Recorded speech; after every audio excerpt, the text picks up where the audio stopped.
¿Qué tal? Muy buenas noches. Bienvenidos a Derechos en Pugna. México se ha convertido en los últimos años en un país lleno de víctimas, a raíz obviamente de la violencia que ha vivido nuestro país en todas partes.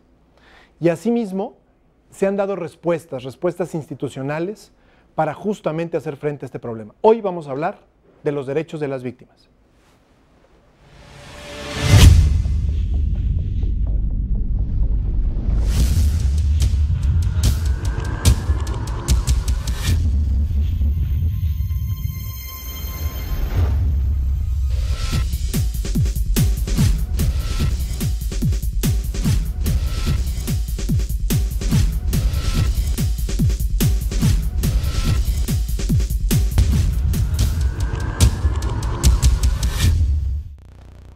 Y justamente para hablar de este muy importante tema en nuestro país, el día de hoy tengo a dos amigos de hace mucho tiempo, pero que han sido designados en los últimos días miembros de la Comisión Ejecutiva del Sistema Nacional de Atención a Víctimas.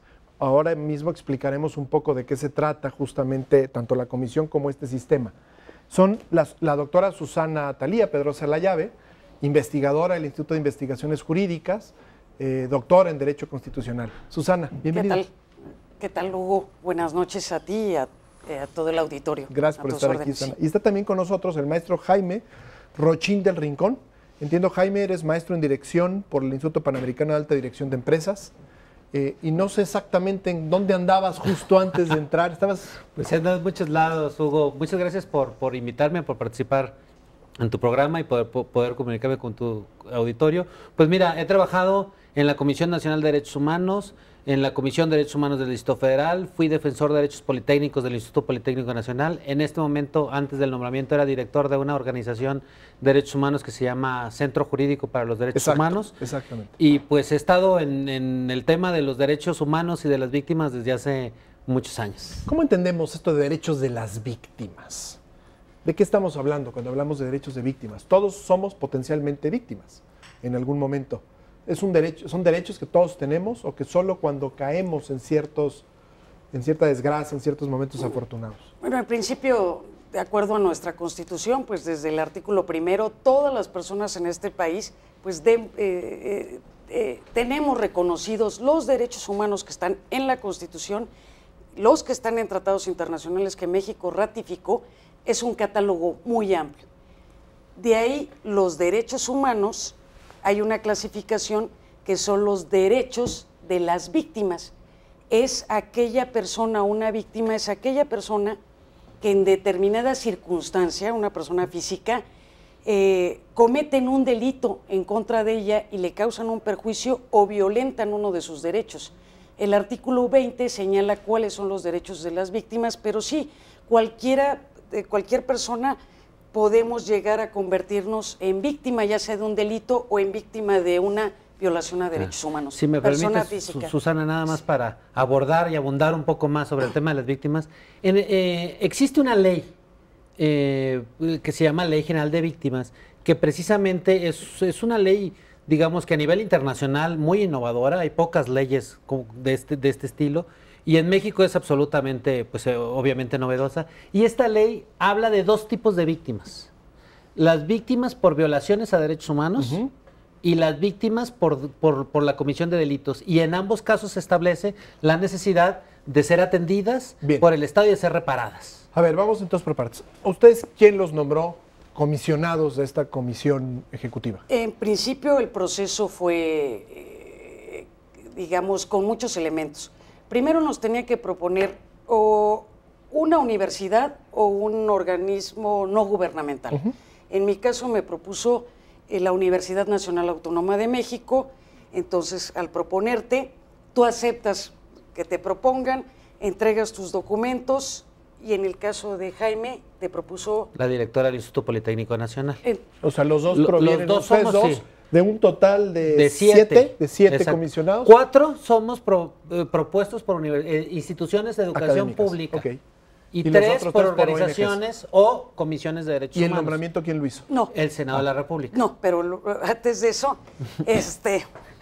tuvimos que pasar varias etapas. Te registras, fuimos 61 personas las que nos registramos con esos apoyos y después el presidente, el licenciado Enrique Peña Nieto, hizo unas ternas. Ajá. Conforme a la ley recae esa facultad en que el Ejecutivo tiene que presentar 7 ternas. Esas 7 ternas las presentó al Senado de la República. De las 7 ternas tenían que escoger a uno por cada terna o a una y nos tenían que aprobar por 2/3 partes del Senado. Esto es que tuvimos el consenso de los partidos políticos. Entonces, aparte de el apoyo universitario, bueno, qué bueno, el apoyo del presidente de la República están a prueba y de el balas. apoyo de los partidos políticos Como del país. partidos, Congreso, presidente y instituciones académicas. Y además pues se abrió, son ustedes las personas idóneas. Y debo decir al auditorio que lo son. Jaime ya dijo un poco sus antecedentes. Susana, ¿fuiste segunda visitadora? Segunda visitadora de la Comisión Nacional de Derechos Humanos y le tocaron casos relevantes y muy duros, como fue, me acuerdo, el caso Atenco, por decir algo, o el caso de aquella mujer que había sido... Que dijeron que había sido violada, pero que no la violaron. En la montaña veracruzana por miembros del ejército. En fin, sí. Especialistas dedicados, han dedicado su vida a los derechos humanos. Ahora, estamos en un momento muy particular del país. Como lo dije al inicio del programa, derivado por la violencia exacerbada que se ha dado en los últimos años y que está prácticamente todavía aparentemente sin control por grupos de crimen organizado. Esto ha generado muchas víctimas directas, hay muchos desaparecidos, y ha generado también a muchas víctimas indirectas. Entiendo que la propia ley hace esta distinción, sí. que son los propios familiares, la gente que se ve afectada porque le pase algo a una persona cercana. Como comisionados de esta comisión ejecutiva del Sistema Nacional de Atención a Víctimas, ¿cuál va a ser su encomienda? ¿Cuál va a ser su misión? 3 misiones fundamentales tenemos. Tenemos que construir el Registro Nacional de Víctimas para tener los datos específicos de quienes han sido víctimas de un delito o de una violación a derechos humanos. Entonces va a ser una tarea fuerte porque tenemos que alimentar ese registro.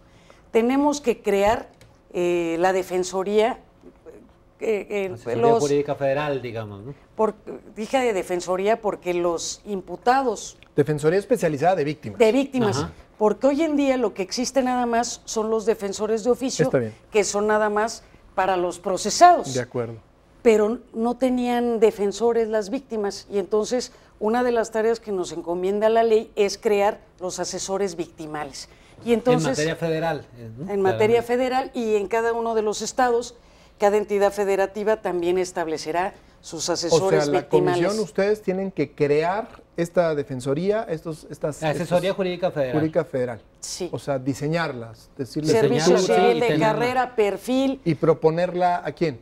A nosotros. No, va a depender de nosotros. Va a depender de ustedes. Ah, qué interesante, muy bien. Sí. ¿Y la tercera gran labor? La tercera gran labor es que está destinado presupuesto, de acuerdo al presupuesto de egresos de la Federación, dinero, digamos, y tenemos que constituir el fondo para la reparación. Esto quiere decir que aquellas personas que acrediten que se cometió un delito en contra de ellas o que se violentó uno de sus derechos humanos, pues va a haber una reparación, digamos, económica, pero no solo va a ser reparación económica, sino que debemos de garantizar una reparación integral. Y esta es una tarea desde establecer si proceden becas, si cambio de domicilio, si darle atención médica, psicológica. Todas las condiciones que cada caso puedan en su momento requerir. Cada caso se va a estudiar. En cada una de las 3 grandes encomiendas que estás mencionando, Susana, yo tendría algunas preguntas. A ver, del Registro Nacional de Víctimas, mucho se cuestionó el crear este registro. No poner los datos de víctimas en un registro es revictimizar a la gente. Qué interesante planteamiento, y yo creo que es lo primero que como Comisión de Víctimas tenemos que tener muy claro.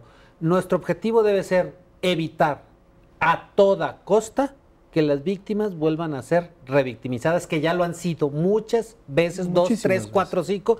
Sobre todo con un sistema de justicia que no acaba de funcionar cabalmente. Lo peor que nosotros podemos hacer es generar una revictimización más, porque entonces sí vamos a perder y no toda el mero hecho de decir tú eres víctima porque le pasó tal o cual cosa a tu familiar. Vamos a cuidarlo. Sí, tienes toda la razón. Mira, digamos que el registro no es obligatorio.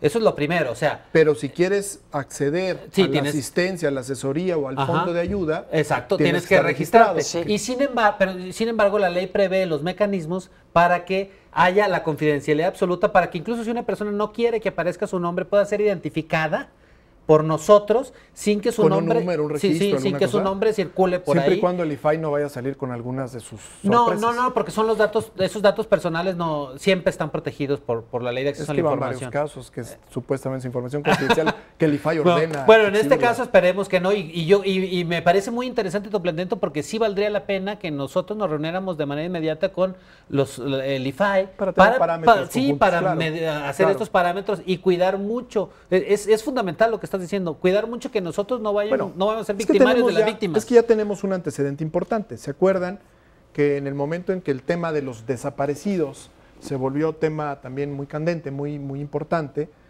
se empezaron a lanzar cifras? Y la verdad de las cosas es que no hay todavía un registro único de los desaparecidos en México, que es lo que varias instituciones están trabajando en el mismo. Entonces, tampoco es que sea tan sencillo. Y hacer un registro nacional de víctimas, pues hay que... ¿Quién es víctima de qué? Claro. O sea, si te asaltan en la calle, ¿ya eres víctima?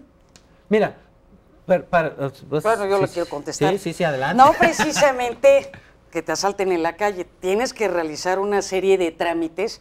Por ejemplo, la ley establece que tenemos que acreditar que es víctima. ¿Víctima por qué? Porque ya hubo una sentencia de un juez en donde se mencionó que es víctima, o ya hubo una recomendación de un organismo de protección de los derechos humanos para decir que hubo violación a derechos humanos. Se necesita que ya está acreditada. Que esté reconocido por alguna institución tu condición de víctima. ¿Jurisdiccional o no jurisdiccional? O sea, puede ser una determinación judicial, ahí está muy ¿Eso claro. está en ley o...? Sí, está en la ley. Está en la Ley General de Víctimas. Una determinación de un juez, una determinación de un tribunal internacional al que México le reconozca, o una determinación de la propia Comisión de Víctimas basado en alguna recomendación de la Comisión Nacional de Derechos Humanos, de una comisión local. Y si es... O en un ministerio, incluso en investigaciones del Ministerio Público. Pues autoridad administrativa. Sí. Es que eso voy, porque si es en un caso flagrante, en un caso obvio, el que se cometió alguna atrocidad, algún delito o una violación de derechos a ciertas personas y que sea de la opinión pública, no es suficiente para darles tratamiento. Habrá que esperar hasta que haya la intervención de alguna autoridad. La comisión es uno de los órganos, la Comisión de Víctimas, que puede reconocer, pero necesita elementos en los cuales basarse. Dime cómo, o díganme cómo, pero después del corte. Seguro